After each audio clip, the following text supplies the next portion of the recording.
Hello दोस्तों, कैसे हैं आप सब। उम्मीद है आप सब जहाँ भी होंगे ठीक होंगे। प्यार और तकरार एपिसोड नंबर 26। अगर आप ये एपिसोड पहली बार देख रहे हैं तो इसे पूरा समझने के लिए आपको इसका पिछला एपिसोड ज़रूर देखना चाहिए। कनिका के बिल्कुल बगल में खाली पड़ी चेयर पर आकर बैठ जाता है।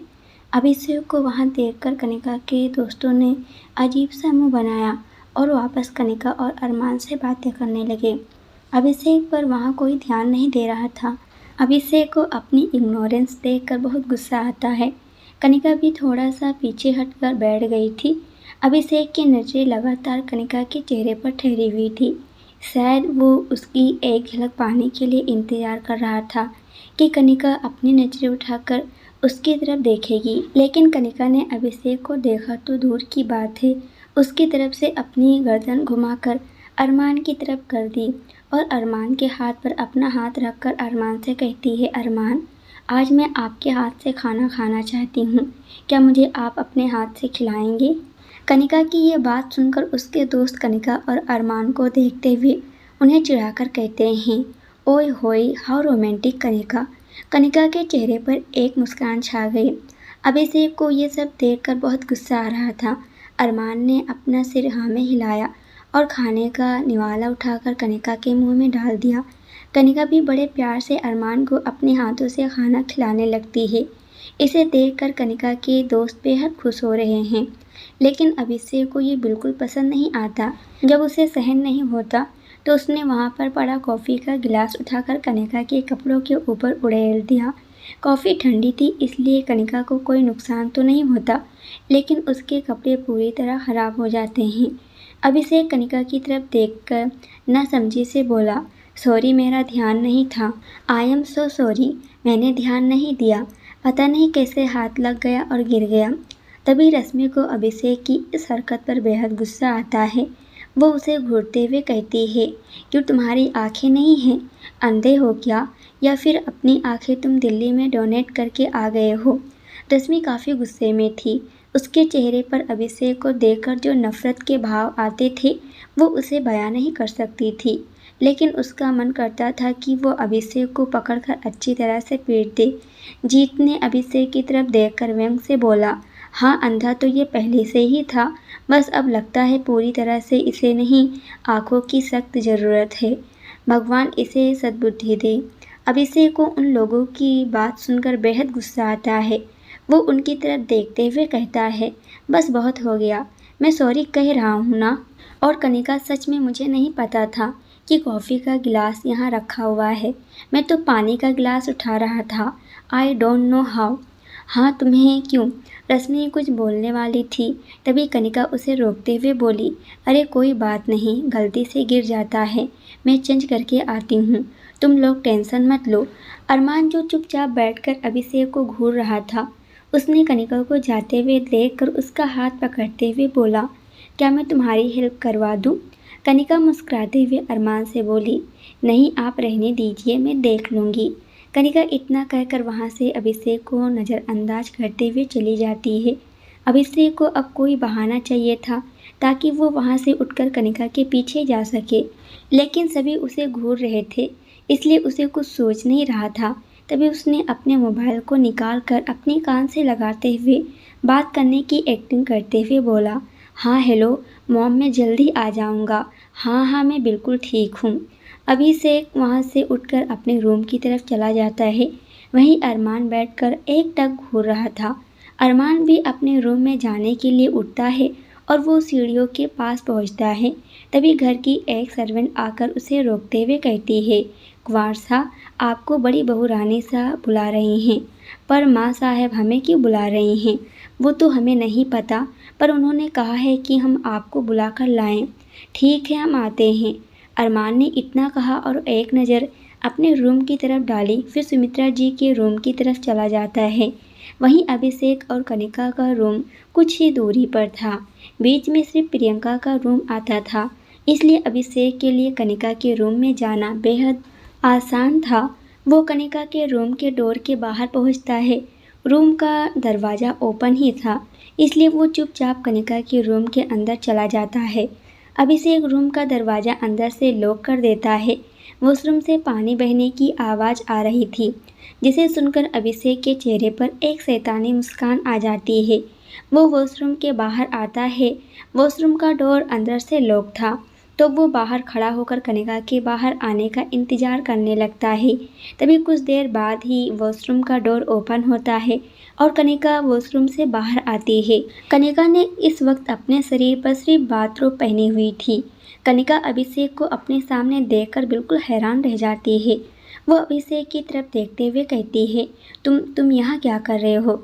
अभिषेक ने अपना कंधा वॉशरूम की दीवार के सहारे लगाकर कनिका को देखते हुए बोला, तुम्हारा इंतजार कर रहा हूँ माय बेबी, यहाँ से बाहर जाओ।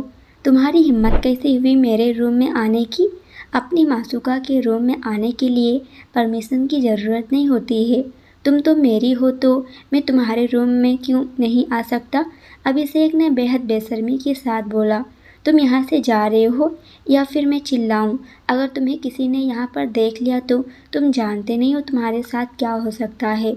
कनिका ने इतना कहा ही था कि अभिषेक कनिका को खींचकर अपनी बाहों में भरते हुए उसकी गर्दन पर किस करते हुए कहता है, मैं जानता हूँ कि तुम आज भी मुझसे बहुत प्यार करती हो। अभी यही बस कुछ महीने के अंदर इतने साल का प्यार तुम मेरे प्यार को नहीं भुला सकती हो।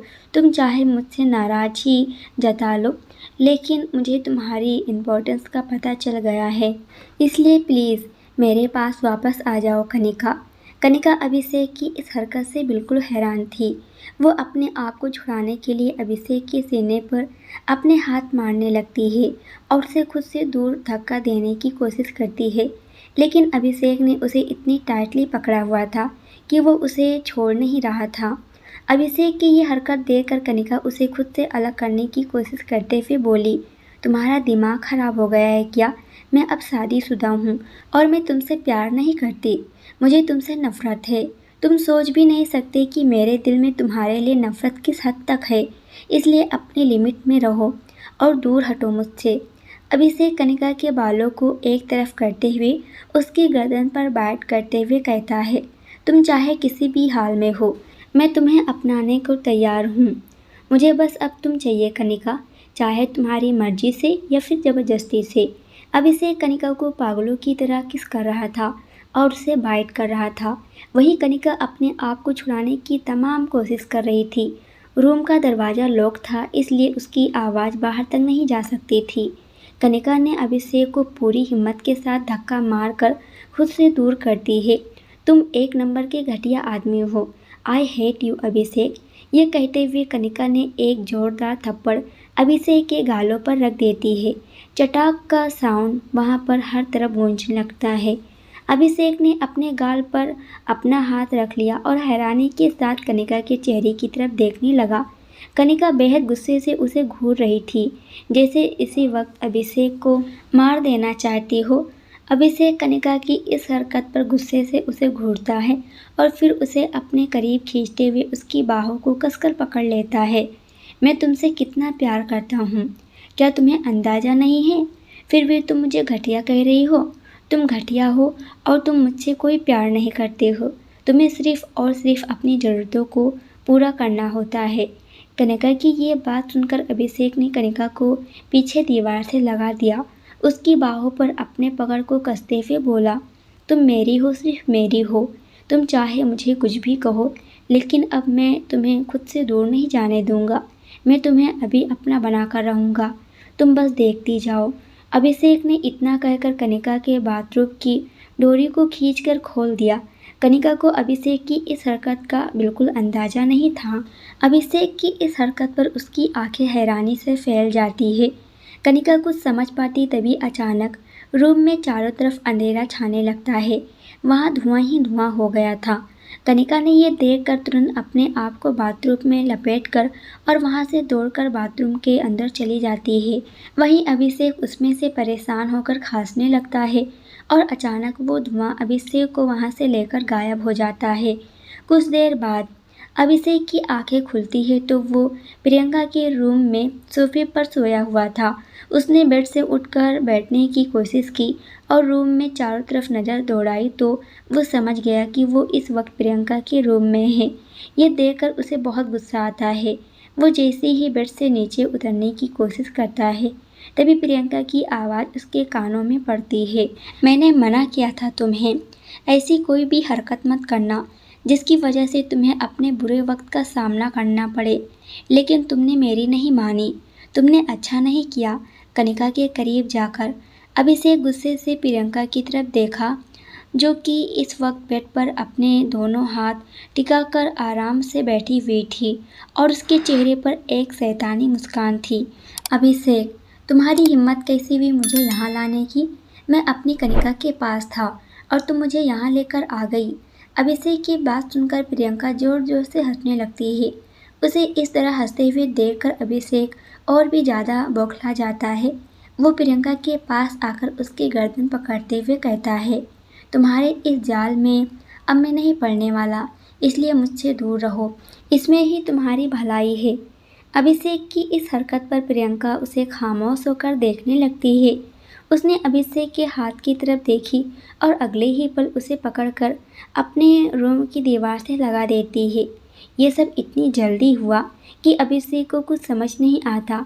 उसे लगता है कि हवा का कोई झोंका उसे पकड़कर दीवार के करीब खींचकर ले आया। अभिषेक ने हैरानी से अपनी आंखें बड़ी करते हुए प्रियंका की तरफ देखा। प्रियंका का हाथ इस वक्त अभिषेक की गर्दन पर था और वो पागलों की तरह ये कह सकते हैं एक सनक के साथ अभिषेक को देख रही थी, जिसे देखकर अभिषेक को अजीब सा डर लगने लगता है। प्रियंका ने अभिषेक के करीब आकर उसके गाल पर किस करते हुए अचानक ही उसे बाइट कर लेती है। इस वक्त अभिषेक के गाल से मांस निकलकर प्रियंका के मुंह के अंदर आ गया था और अभिषेक के गाल पर एक बड़ा सा घाव बन गया था, जिसमें से खून बहने लगता है। अभिषेक ये देखकर बिल्कुल हैरान था। उसे बेहद दर्द होता है। वो चीख पड़ता है, लेकिन उसको कोई फर्क नहीं पड़ता। वो उसके मांस को ऐसे ही चबाने लगती है।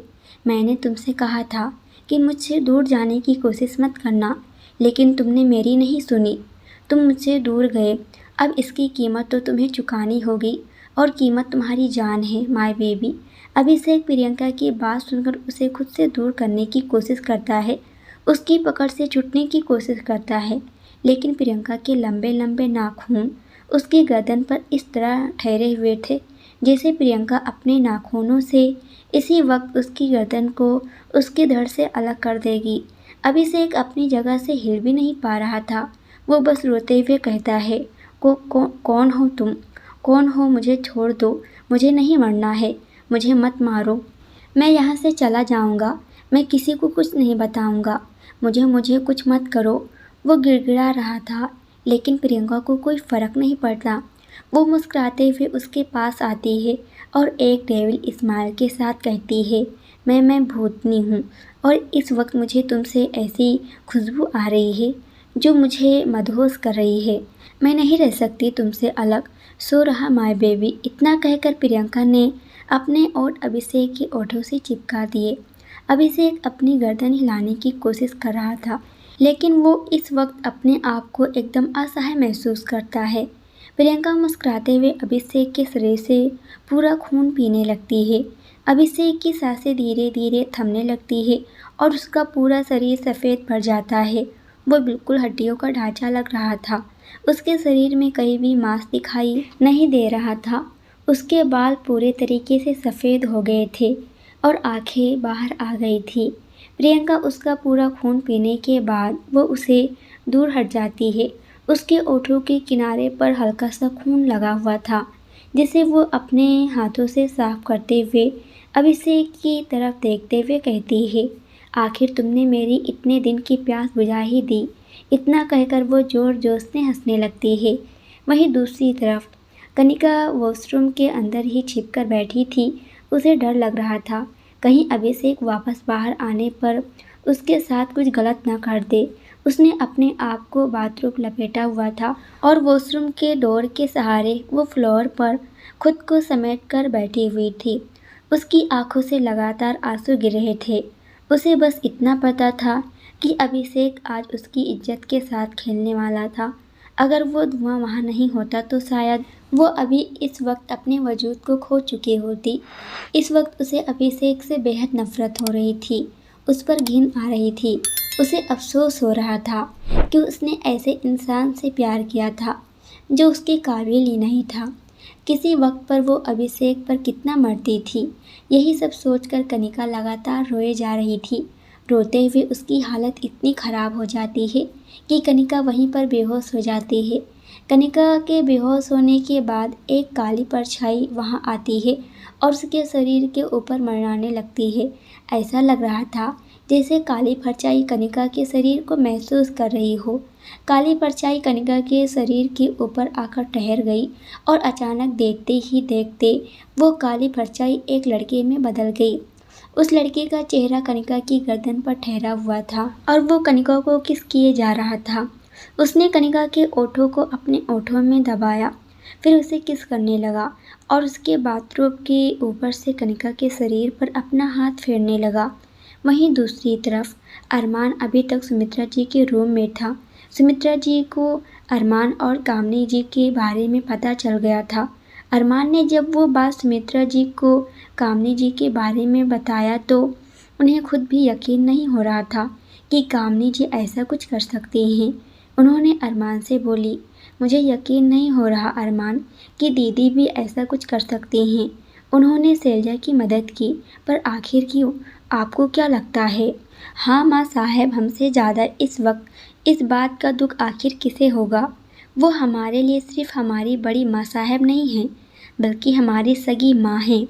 हम उनसे जितना प्यार करते हैं शायद दुनिया में हमने किसी से नहीं किया होगा। लेकिन उन्होंने शैलजा का साथ दिया जिसने हमारे साथ धोखा किया था। अरमान भावुक होकर बोला। सुमित्रा जी अरमान के पास आकर उनके हाथों को अपने हाथों में भरते हुए बोली, आप परेशान मत होएं। दीदी ने जो कुछ किया उसके लिए उन्हें माफ़ कर दीजिए। वो आपका भला ही चाहती हैं और हमेशा चाहेंगी। अरमान ने इस बात का कोई जवाब नहीं दिया। उसने अपनी बात बदलते हुए बोला, कल रात हम पर नशे का असर हुआ था। हम नहीं जानते ये कैसे हुआ, लेकिन हम होश में नहीं थे। अरमान की बात सुनकर सुमित्रा जी बिल्कुल हैरानी से उसे देखने लगती हैं। लेकिन ऐसे कैसे हो सकता है? ये नामुमकिन है कुंवर साहब। हाँ हम जानते हैं, तभी तो इतने परेशान हैं हम। अरमान के चेहरे पर परेशानी को साफ देखा जा सकता था। सुमित्रा जी भी परेशानी से गहरी सोच में डूब गई थी। तभी अचानक उनके मुंह से निकलता है, कुंवर साहब कहीं वो वापस तो नहीं आ गए? अरमान सुमित्रा जी की तरफ देखते हुए बोला, नहीं इस बार वो वापस नहीं आ सकते, और आ भी गए तो इस बार वो हमारी पत्नी को कोई नुकसान नहीं पहुंचा पाएंगे। सुमित्रा जी अरमान की तरफ देखते हुए बोली, आपको पता है ना, अगर वो वापस आ गए तो आपकी शक्तियाँ कमज़ोर हो जाएंगी और आप भी कुछ नहीं कर पाएंगे। आपने आपके पिताजी से इस बारे में बात की? माँ साहब उन्हें भी इस बारे में पता होना चाहिए। अरमान सुमित्रा जी की तरफ देखते हुए बोला, नहीं अभी हम इस बात पर पूरी तरह एग्री नहीं हैं। जब हमें पता चल जाएगा कि आखिर हमारे साथ क्या हुआ था, हम ये बात उन दोनों से भी डिस्कस कर लेंगे। सुमित्रा जी ने इस बारे में कुछ नहीं कहा। अरमान भी कुछ देर बाद वहाँ से वापस अपने रूम की तरफ आ गया। अरमान ने रूम के डोर को नॉक किया तो अंदर रूम से कोई भी आवाज़ नहीं आई। रूम को अंदर से लोग देखकर अरमान और ज़्यादा परेशान हो जाता है। उसने अपने पास मौजूद कीज से डोर को ओपन किया और रूम के अंदर आता है तो वहाँ पर सब कुछ बिखरा हुआ था, जिसे देखकर अरमान को बेहद हैरानी होती है।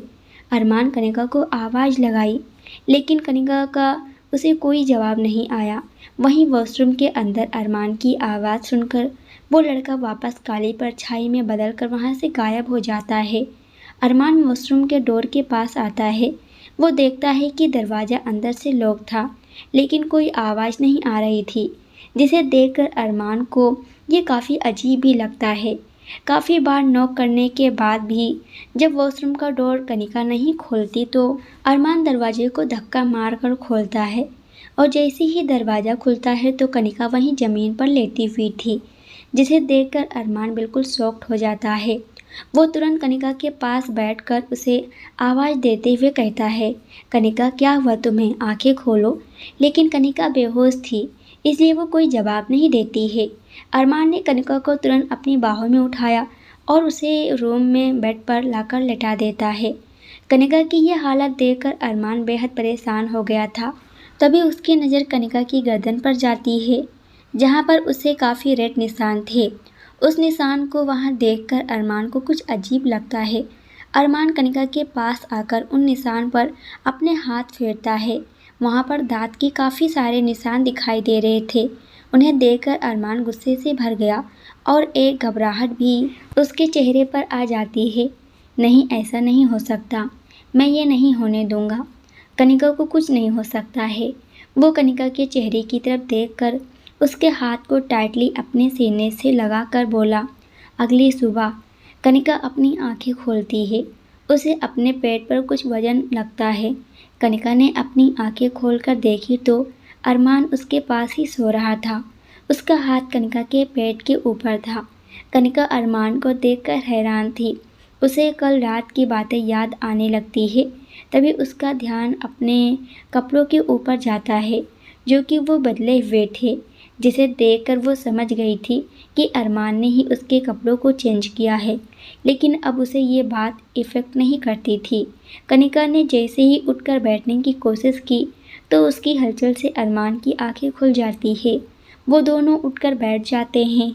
वो कनिका के चेहरे की तरफ देखकर कनिका से कहता है, तुम कल वॉशरूम के अंदर क्या कर रही थी? कनिका को अभिषेक के साथ हुई सारी बातें याद आने लगती है। उसका मन कर रहा था कि वो अरमान को सब कुछ बता दे और उससे लिपटकर जोर से रोना शुरू कर दे, लेकिन उसने अपने दर्द को कंट्रोल किया, क्योंकि वो जानती थी कि अरमान को इस बारे में पता चला तो वो अभिषेक को जिंदा नहीं छोड़ेगा। हालांकि उसे अभिषेक से नफरत भी हो रही थी, लेकिन किसी की जान लेने के बारे में वो कभी नहीं सोचती थी। कुछ बोलो कनिका, अरमान ने कनिका के गाल पर अपने हाथ रखते हुए कहा।